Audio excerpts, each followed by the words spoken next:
चमन नोएडा की एक biscuit factory में मैनेजर था। उसका प्रॉपर्टी डीलर दोस्त रितेश उसे नोएडा में एक मकान खरीदने के लिए कन्विंस कर रहा था। चमन, तुम्हें मकान पसंद आया या नहीं? हाँ, मकान तो बहुत पसंद आया, लेकिन थोड़ा वीराने में है। 24 साल में पूरी कॉलोनी बन जाएगी वहाँ। कभी नोएडा भी पूरा जंगल था, आज जमीन की कीमत करोड़ों में है। अभी खरीद लोगे तो सस्ते में निपट जाओगे। आगे तुम्हें फिर नोएडा में जमीन खरीदने को नहीं मिलेगी। चमन रात 9 बजे घर पहुंचा। वो अभी जिस घर में रह रहा था वो घर बहुत छोटा था। उसके दोनों बच्चों में अक्सर पर्याप्त जगह न मिल पाने के कारण लड़ाई होती। तूने मेरे अलमारी को कूड़ेदान समझ रखा है क्या? तू उसमें अपना क्रिकेट बैट, खटारा, लैपटॉप और हेलमेट क्यों रखता है? अपने कचरे को मेरी अलमारी से बाहर फेंक, वरना मैं अपने कपड़े तेरे बेड से नहीं हटाऊंगी। क्या हुआ? तुम दोनों मेरे घर आते ही महाभारत क्यों शुरू कर देते हो? चमन की पत्नी रचना कहती है, इन दोनों का सामान अकबर के साम्राज्य की तरफ फैलता ही जा रहा है। इन्हें अलग अलग रूम चाहिए, वरना ये दोनों इस कमरे को कुरुक्षेत्र का मैदान बना देंगे। मैंने प्रताप नगर वाले मकान को फाइनल कर दिया है। उसमें 4 लोगों की फैमिली के लिए पर्याप्त जगह है। अगले सप्ताह हम वहीं शिफ्ट हो रहे हैं। पापा, सबसे बड़ा रूम मुझे चाहिए। तू छोटा है, इसलिए तुझे सबसे छोटा रूम मिलेगा। तेरा काम टॉयलेट में भी चल जाएगा, समझा? अरे तुम दोनों फिर शुरू हो गए। उस मकान के सारे कमरे बराबर हैं, इसलिए कोई झगड़ा नहीं। कुछ दिनों बाद चमन का परिवार नए मकान में पहुंचा। यहाँ तो घोर सन्नाटा है। ऐसा लग रहा है जैसे हम आम बस्ती से बिल्कुल कट गए हैं। कुछ दिन रहेंगे फिर आदत पड़ जाएगी। यहाँ रोड बहुत चौड़ा है, कार, ट्रक, सारे वाहन आसानी से आ सकते हैं। रोहन और पूजा ने अपने अपने कमरे पर कब्जा कर लिया। देर रात तक वो लोग सामान सेट करते रहे। फिर जब वो लोग सोने लगे तो लाइट चली गई। जब काफी देर तक लाइट नहीं आई तो चमन ने मीटर चेक किया। अरे मीटर में तो लाइट आ रही है, फिर कमरों में क्यों नहीं आ रही? पापा, किसी इलेक्ट्रीशियन को फोन कीजिए ना, गर्मी के मारे बुरा हाल हो रहा है। मैं यहाँ किसी इलेक्ट्रीशियन को जानता भी तो नहीं।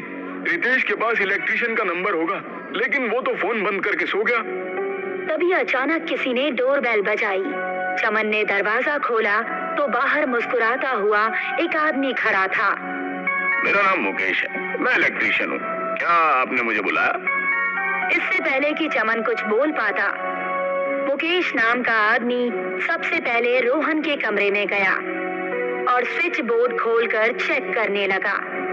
हमने तो किसी को बुलाया नहीं, फिर ये आदमी इतनी रात में अचानक कैसे? नहीं, छोड़िए ना पापा, हमें क्या मतलब। शायद भगवान ने हमारी पुकार सुन ली और इस आदमी को भेज दिया। मुकेश रोहन के रूम की लाइट ठीक करके बोला, अब बस इसी कमरे में लाइट रहेगी, बाकी मैं कल ठीक करूंगा। पैसे भी मैं तभी लूंगा जब पूरे मकान की लाइट ठीक हो जाएगी। इतना कहकर मुकेश वहां से चला गया। चलो तुम लोग अपने अपने रूम में जाकर गर्मी का आनंद उठाओ और मैं आराम से पंखे की हवा में सोऊंगा। रोहन तो सो गया, पर बाकी लोगों को नींद नहीं आ रही थी। अचानक रोहन को अपने पेट पर भार महसूस हुआ तो उसकी आंख खुली। रोहन ने देखा उसके पेट पर एक भूत बैठा हुआ है और उसके सीने से एक तार खींच रहा है। जब चमन और बाकी लोग रोहन के कमरे में पहुंचे तो रोहन बिस्तर पर लेटा बुरी तरह से हाँफ रहा था और उसके सीने से एक लंबा बिजली का तार निकला हुआ था। पापा, मेरे पेट पर एक भूत बैठा हुआ था। ये तार मेरे सीने में उसी ने डाला है। अरे क्या तुम्हें सीने में दर्द हो रहा है? नहीं, ऐसा तो कुछ नहीं हो रहा। चमन ने अपने आप रोहन के सीने से तार बाहर निकालना ठीक नहीं समझा, तो वो अगले दिन रोहन को डॉक्टर के पास ले गया। डॉक्टर ने तार को हल्के से हिलाया, तभी तार सीने से बाहर आ गया। देखिए, घबराने की जरूरत नहीं है, ये तार बस स्किन में घुसा था, तुम जा सकते हो। रात में इलेक्ट्रीशियन फिर से चमन के घर आया और इस बार पूजा के कमरे की लाइट ठीक करके चला गया। उस रात पूजा गहरी नींद में सोई। अचानक पूजा को अपने शरीर में बिजली का झटका महसूस हुआ।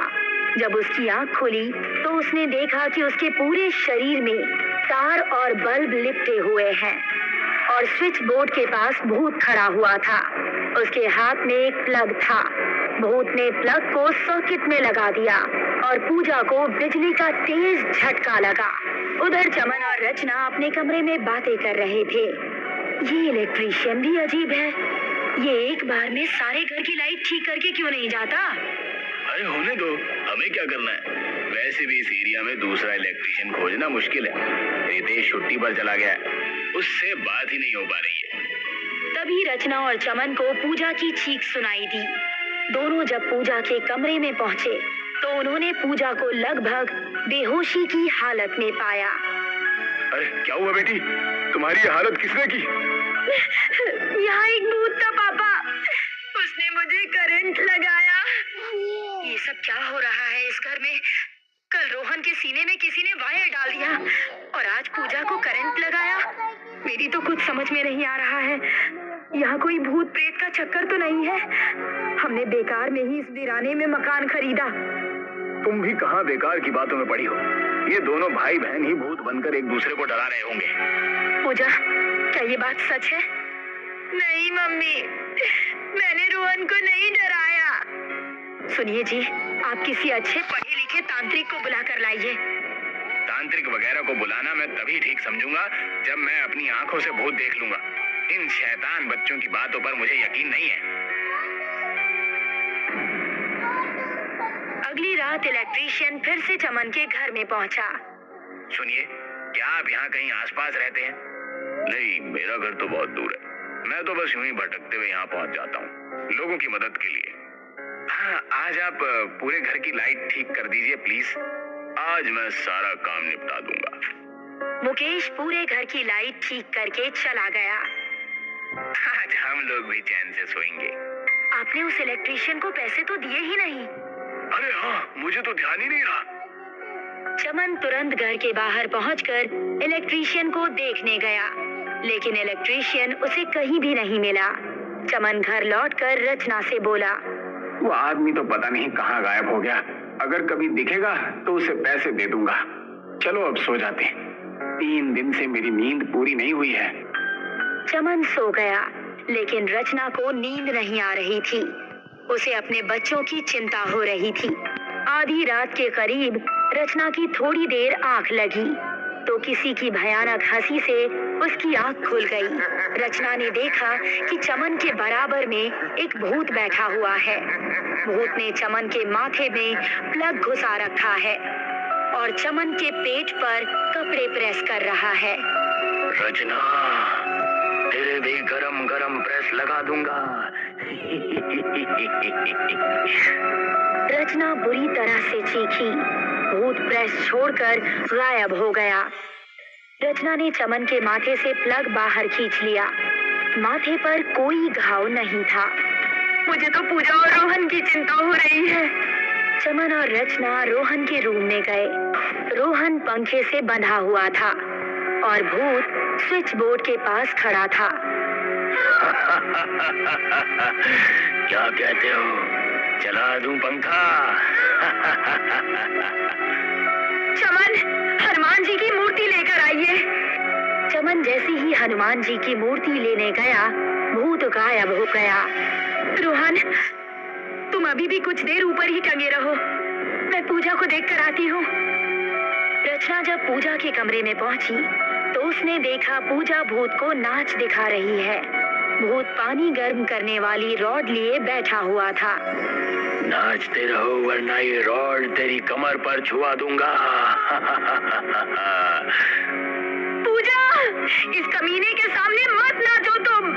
तू भी नाच कर दिखा वरना तेरे भी ये रॉड लगा दूंगा। उधर रोहन के कमरे में चमन रोहन को पंखे से नीचे उतार रहा था।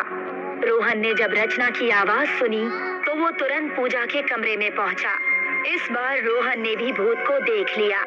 जैसे ही रोहन ने हनुमान जी की मूर्ति भूत के सामने रखी तो भूत गायब हो गया। अब तो आपको मेरी बात पर यकीन हो गया है ना?